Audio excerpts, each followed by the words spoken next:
মদিনার রাত, সবাই ঘুমিয়ে পড়েছে, কিন্তু একজন মানুষ জেগে আছেন। হযরত আলী রাদিয়াল্লাহু আনহু একলা বসে আকাশের দিকে তাকিয়ে আছেন। চোখ বেয়ে নীরবে ঝরে পড়ছে অশ্রু।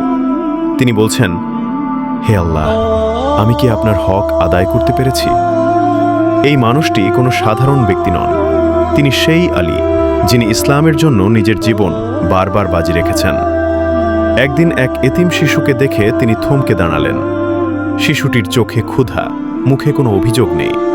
হযরত আলী রাদিয়াল্লাহু আনহু নিজের খাবার তুলে দিলেন আর ঘরে ফিরে গিয়ে খালি পেটে নামাজে দাঁড়ালেন। তিনি ছিলেন খলিফা, তবুও রাস্তায় হাঁটতেন সাধারণ মানুষের মতো। এক বৃদ্ধা তাকে চিনতে না পেরে বলেছিল, খলিফা আলী আমাদের খবর রাখে না। আলী রাদিয়াল্লাহু আনহু কিছু বললেন না। চুপচাপ সেই বৃদ্ধার ঘরে পানি তুলে দিলেন, খাবার রান্না করে দিলেন। ফজরের আজান ভেসে এলো। তিনি মসজিদের পথে হাঁটছেন, মুখে শান্তি, হৃদয়ে আল্লাহর প্রেম। হঠাৎ এক আঘাত, রক্তে ভিজে গেল মসজিদের মেঝে।